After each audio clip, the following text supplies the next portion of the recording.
Bom, pessoal, a gente tem falado esses dias, a gente falou no último vídeo, melhor dizendo, sobre derivada direcional, e o que a gente viu, a definição, né, que a gente deu para a derivada direcional foi a seguinte, que a derivada direcional de uma função f na direção de um vetor v, num dado ponto A aqui, é igual ao limite, quando um determinado t tende a zero, de f de A mais tv menos f de A dividido por t. Né? E se essa f aqui em questão é diferenciável, se essa f é diferenciável em A, né, no ponto A, a gente viu que essa derivada de f na direção do vetor v é igual ao gradiente da f no ponto A, produto escalar com esse vetorzinho v aqui. Né?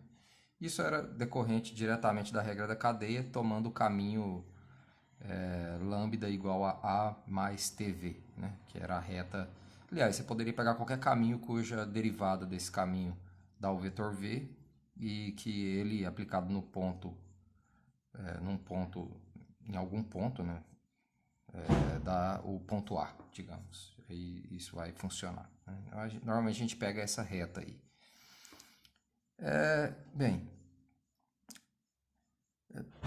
Primeiro, né? Eu quero fazer alguns comentários aqui. Mais uma vez eu vou fazer um vídeo meio solto, assim, sem muito rigor, mas uma discussão para vocês se inteirarem um pouco do assunto, né? Então, basicamente, eu quero fazer duas coisas. A primeira é relembrar aquela discussão que a gente fez sobre diferencial, né? Vocês devem estar lembrados aí, se não estiver lembrando, dê uma olhada no vídeo sobre diferencial, que, pelo menos no caso que você está com a f, vamos pensar o caso R2, que é o caso que a gente está mais acostumado. F de R2 em R. O diferencial da f, um determinado ponto A, que muitas vezes a gente denotava simplesmente por dz aqui, né? Era o quê? Era a derivada parcial da f no ponto A vezes um dx mais a derivada parcial da f com relação a y no ponto A vezes dy, né? E como eu conversei com vocês já, né, apesar disso não ter sido feito em aula, mas já eu fiz um vídeo falando um pouco sobre isso, a gente pode pensar nesse dx dy como sendo uma base canônica do dual, né? Isso que eu falei dessa forma lá no vídeo, mas essencialmente o que você tem que pensar é o seguinte, quando você multiplica o dx por um vetor v aqui, você pode pensar que esse dx vezes v vai ser justamente a primeira coordenada do vetor v. Então, você pega um vetor v aqui igual a um alfa, beta aqui, você pode escrever vou usar essa notação aqui, ó, df no ponto A vezes v. O que vai ser?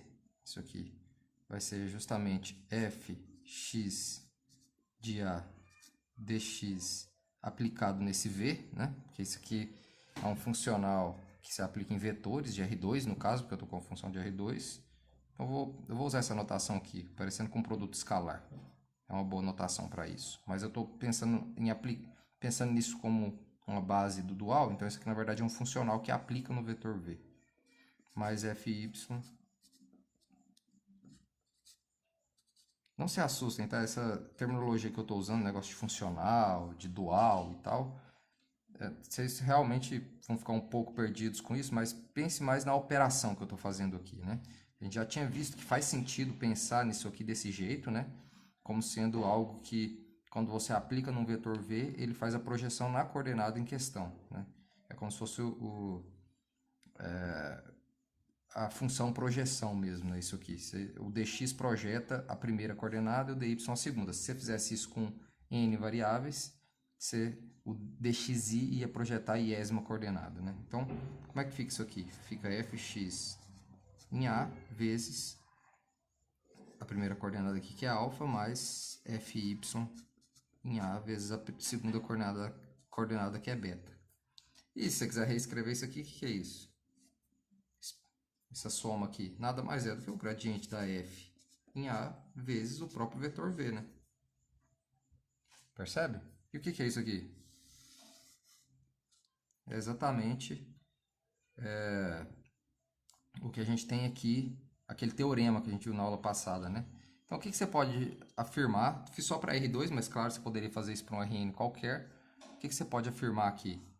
Que a diferencial da f multiplicado aqui, né, ou aplicado num vetor v, é justamente a derivada parcial, a derivada direcional na direção do vetor v, no ponto A. Então, é uma relação que a gente tem, vocês não vão ver isso no livro de cálculo, tá? Mas a gente tem a ferramenta suficiente para falar isso com vocês, né? Você pode pensar na diferencial, então, diferencial da f num ponto A, v, aplicado em v, né? Como sendo justamente a derivada parcial, ou direcional, desculpa, da f no ponto A. Né? Justamente por causa dessa propriedade aqui. Claro que isso quando a f for uma função diferenciável. Né? Isso é a primeira coisa, né, que eu queria falar. A segunda é a seguinte, e tem um pouco a ver com isso também, né, porque lembrem que uma interpretação para essa diferencial aqui era aquela ideia de aproximar a variação. Deixa eu até desenhar isso aqui. Né? A gente viu isso quando falou de diferencial, né? Quando a gente estava aqui no... Deixa eu desenhar aqui. Está aqui num pontinho AB, é uma outra interpretação que a gente faz para essa diferencial, né? Está no pontinho AB e tem um vetor V que é igual a alfa beta aqui. Então, você tem um B mais beta e um A mais alfa. Então, quando você olha para esse ponto aqui, o que você está fazendo? Você sai desse ponto e vem para esse aqui. O que você está fazendo? Você está justamente variando aqui do ponto AB para esse outro ponto aqui na direção, sentido, né? E na direção desse vetor V, vamos dizer assim, né? Você está justamente fazendo uma variação no domínio aqui. Se você pensa que você tem o gráfico de uma função aqui assim, imagina que isso aqui é o gráfico de uma função. O que você está fazendo na prática? Você está variando aqui no domínio da função na direção desse vetor V aqui, que é um vetor alfa beta, né? Então, o que significa diferencial quando você multiplica por V, né? Essa diferencial da f aplicada em V. Significa, dessa perspectiva da diferencial que a gente fez, uma estimativa para variação aqui da função na direção desse vetor V. Concorda? Essa interpretação que a gente faz da diferencial, ela dá para a gente a variação na direção do vetor V. Né? Então, como essa diferencial coincide exatamente com a derivada parcial, a derivada direcional, né, na direção de V, então a derivada direcional na direção de V significa o quê? A variação da função na direção do vetor V. Então, quando você pega esse V aqui, se o módulo de V, né, é igual a 1, você pega um vetor V tal que o módulo dele é igual a 1, você está falando justamente que isso aqui é a taxa de variação no ponto AB e na direção desse vetor V.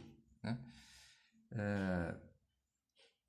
É aquela mesma ideia que a gente fez quando a gente interpretou geometricamente o que significava as derivadas parciais. Né? Mas as derivadas parciais a gente olhava, digamos assim, para a curva projetada ou no plano xz ou no plano yz para entender isso, apelar para o cálculo 1 e entender isso como uma taxa de variação num determinado ponto. Mas como que agora a gente está em um ponto AB qualquer e variando na direção de um vetor V qualquer, a gente pode lembrar dessa interpretação aqui, que justamente isso aqui significa a taxa de variação. O que seria o caso particular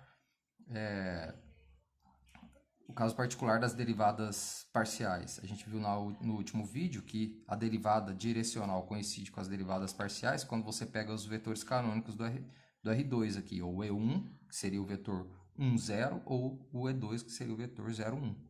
Então, nesse caso, a gente poderia reinterpretar as derivadas parciais como sendo taxas de variação, se eu interpreto essa derivada direcional como sendo taxa de variação. Então, fica bem definido, já que eu estou pegando só o vetor unitário, né?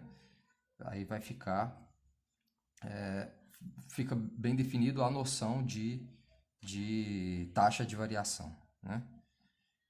Então, vamos escrever isso aqui, né? Se o módulo desse vetor aqui é 1, então a derivada de f na direção de v, no ponto A, é a taxa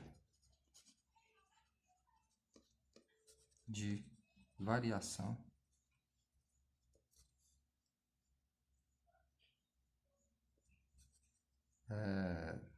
de f, né, da função f, no ponto A, na direção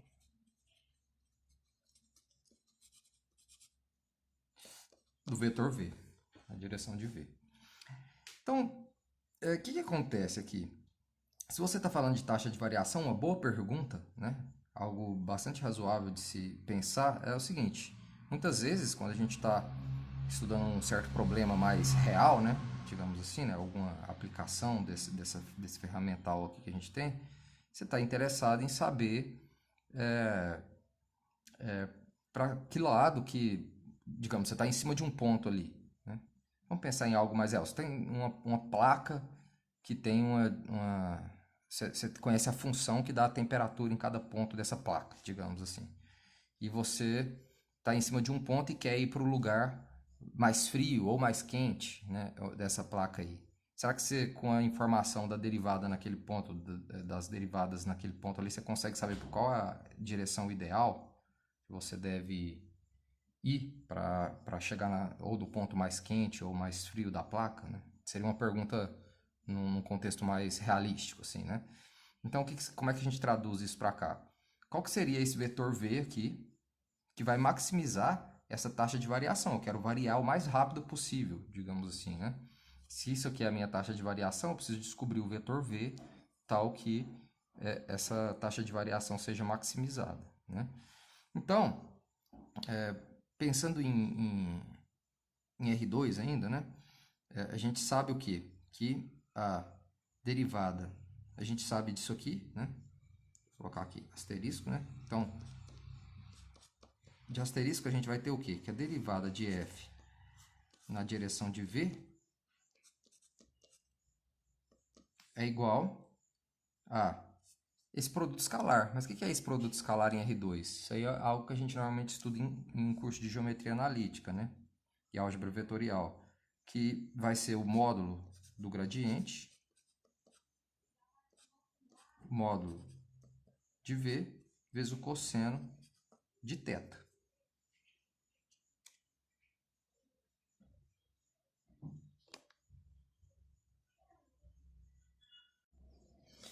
Onde esse θ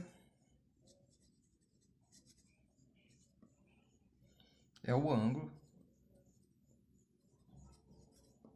entre o gradiente de f no ponto A, né, e v, né.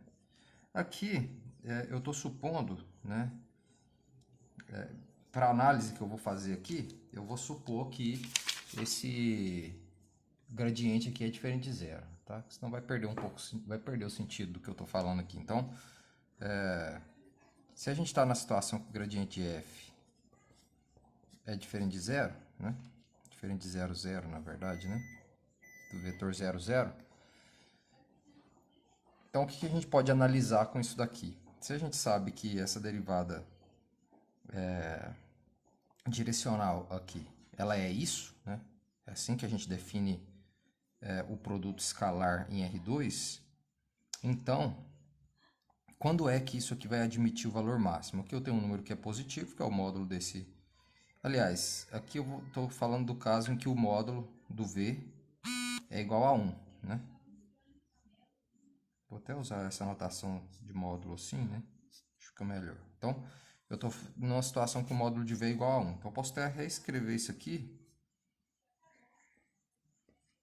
da seguinte maneira. A derivada de f na direção de V não vai depender de V, na verdade. Vai depender só... Não vai depender do módulo de V, né? Vai depender só desse ângulo aqui. Depende de V do ponto de vista do ângulo que V faz com o vetor gradiente. Não depende do módulo de V, né? Então, posso reescrever isso aqui como sendo gradiente de f em A vezes o cosseno de θ, onde esse θ é o ângulo entre esses dois vetores. Então, como que eu faço para maximizar o valor disso daqui? Muito simples, né? É só você analisar o que está acontecendo com esse cosseno de θ, porque, obviamente, a função é dada, então o gradiente da função num ponto A, ele é fixo, não tem como você variar isso. Então, o jeito que esse V vai interferir só tem a ver com o ângulo que ele faz com o gradiente, qual que é o ângulo ideal aqui para isso atingir o valor máximo. O cosseno, a gente sabe que no máximo pode valer 1. E quando é que ele vale 1? Então, essa pergunta, no fundo, que a gente precisa responder, e a gente sabe, né, que o cosseno de 0 é 1, né? Então, se θ é igual a 0, né, cosseno de θ é igual a 1, e a derivada de f na direção de V, no ponto A, é igual ao módulo do gradiente de f de A. Né? E esse é o valor, que é o valor máximo, né? Que é o valor máximo.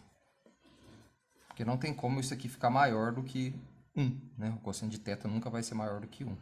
Então, para você atingir a taxa de variação máxima, você precisa escolher esse vetor V de tal modo que ele tenha um ângulo de 0 graus, digamos assim, né? Ou seja, ele esteja exatamente na mesma direção do vetor gradiente, né? Então,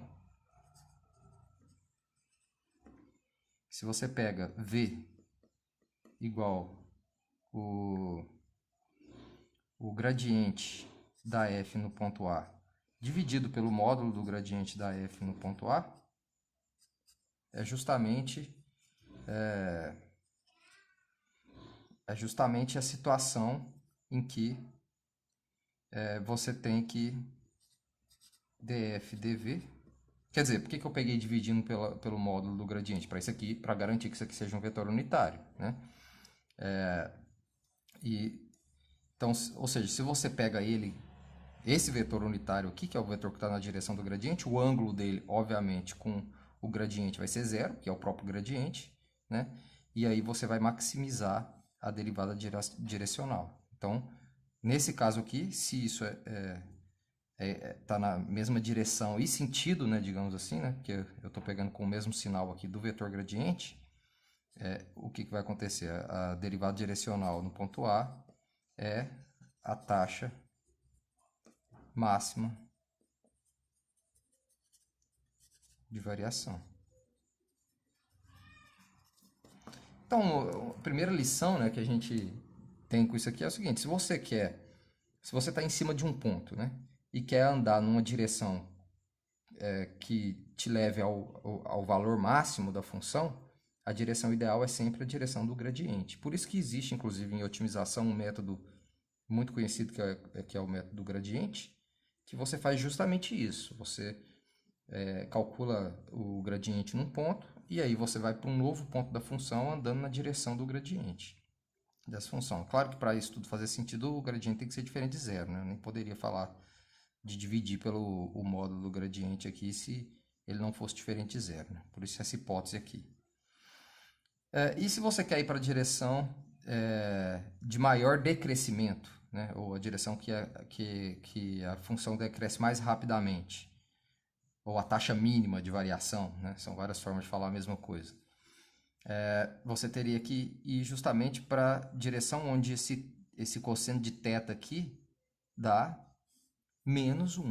Né? E quando que o cosseno de θ dá menos 1? Quando você está com θ igual a π. Né? E quando você está com θ igual a π, o que você está fazendo? Você está justamente isso aqui, né? Você tem o ângulo aqui, né? Pensar aqui no círculo, né? Imagina que o seu θ é isso aqui, θ igual a π, então seria aqui, né? E esse ângulo aqui, ele é com relação a quem? Ao vetor gradiente, né? Então, é como se você tivesse com o vetor gradiente aqui, gradiente da f está aqui, você está olhando para esse ângulo aqui. Esse aqui é o seu vetor v, né?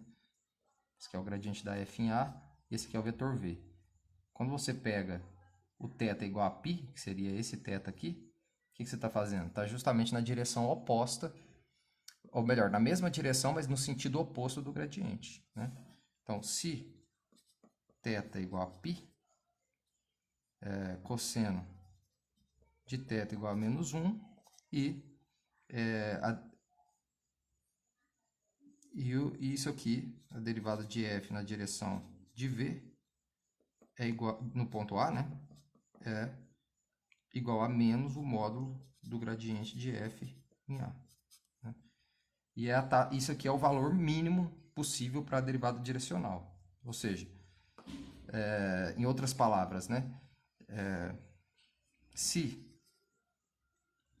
você pega v igual a menos o gradiente de f no ponto A, deixa eu trazer para cá. Você pega... Ah, desculpa, antes eu estava fazendo o desenho aqui e não estava mostrando no vídeo, né? O que eu desenhei aqui foi o seguinte, eu peguei esse aqui como sendo o gradiente de f de A e o θ, o ângulo entre esse gradiente e o v. Quando você pega v igual a... Quando você pega θ igual a π, né? Então você tem justamente que o v seria esse cara aqui, né? Ou seja, ele está na mesma direção do gradiente, mas no sentido oposto. Como que você pode escrever um vetor que está na mesma direção do gradiente, no sentido oposto, mas que seja unitário? Só pegar o próprio gradiente e dividir multiplicar por menos 1, né? E dividir pela norma do gradiente. Então, se você pega v assim, né? V como sendo menos o gradiente de f de A, dividido pelo gradiente de f de A, que vai ser um vetor unitário, e que está na direção, no sentido oposto ao sentido do gradiente, mas na mesma direção, aí você tem a taxa mínima, isso aqui, no ponto A, é a taxa mínima de variação.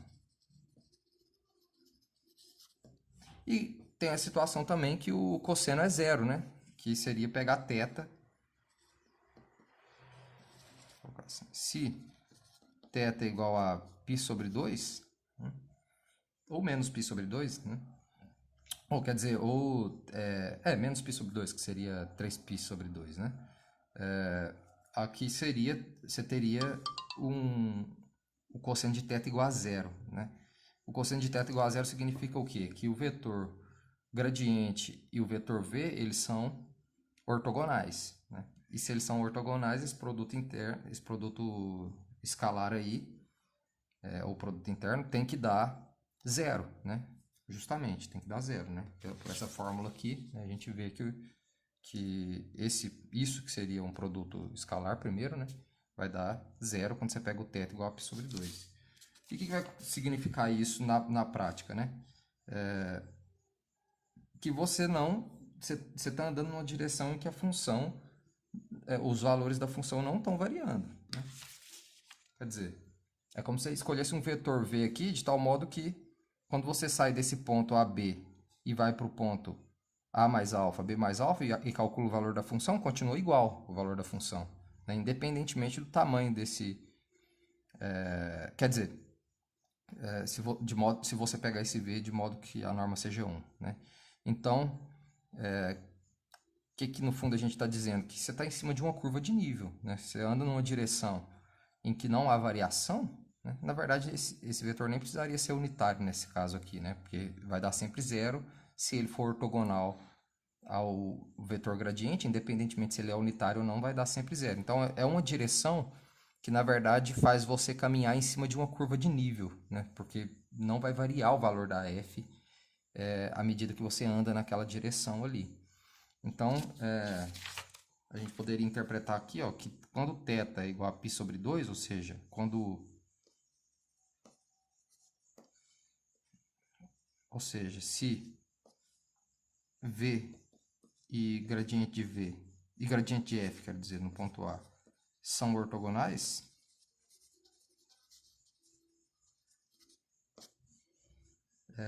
não há variação, né? Porque a derivada, que é a derivada direcional, que é o que representa aqui, né? Que pode ser interpretado como sendo a taxa de variação, vai ser zero, né? Nesse caso aqui. Então não há variação. Isso significa o quê? Que esse vetor V ele está te dando uma direção, ou seja, ele está apontando justamente para a direção de uma curva de nível ali, né? Ou seja, você está andando em cima de uma curva de nível quando você anda na direção desse vetor V aí. Por isso que não há variação no valor da função, porque lembrem, a curva de nível é justamente quando você pega a função constante, né? Então você faz um corte horizontal no gráfico da função, né? Já que a gente está falando de R2 aqui. Então é isso aí, pessoal. Se você quer encontrar, então aí, a taxa de variação máxima, você precisa pegar V como sendo esse vetor aqui. Se você quer encontrar a taxa de variação mínima, você precisa pegar V como sendo esse vetor aqui, né? E quando o V é um vetor que faz um ângulo de 90 graus, evidentemente, você não tem taxa de variação nenhuma. A sua taxa de variação é nula, né, na verdade, né? Basicamente é isso, né, que a gente pode precisar aqui, nessa parte de maximização e minimização do vetor, né, da derivada direcional, né? E aí, para finalizar, aqui acaba o assunto da primeira prova, né? Claro que a gente vai voltar nisso aqui assim que as aulas retornarem, né? Não, isso aqui não está contando como aula, como encargos, nem nada. Mas já para vocês se acostumarem com a ideia e quando a gente voltar, já quem viu esses vídeos, né, já vão estar um pouco mais preparados. Eu não sei se eu vou continuar fazendo esses vídeos. Aqui a gente encerra o assunto da primeira prova. Aí eu vou analisar, vou ver aqui a quantidade de acessos que está tendo, etc., para ver se vale a pena a gente continuar com esses vídeos ou não. Mas eu quis pelo menos terminar o assunto da primeira prova, tá bom? Então é isso aí, pessoal. Qualquer coisa, falem comigo, me chamem lá no e-mail. Podem deixar perguntas aí embaixo dos vídeos, que eu vou tentar responder também por aí, que pode ser útil para outras pessoas que assistirem também. Então é isso aí, até mais. Um abraço.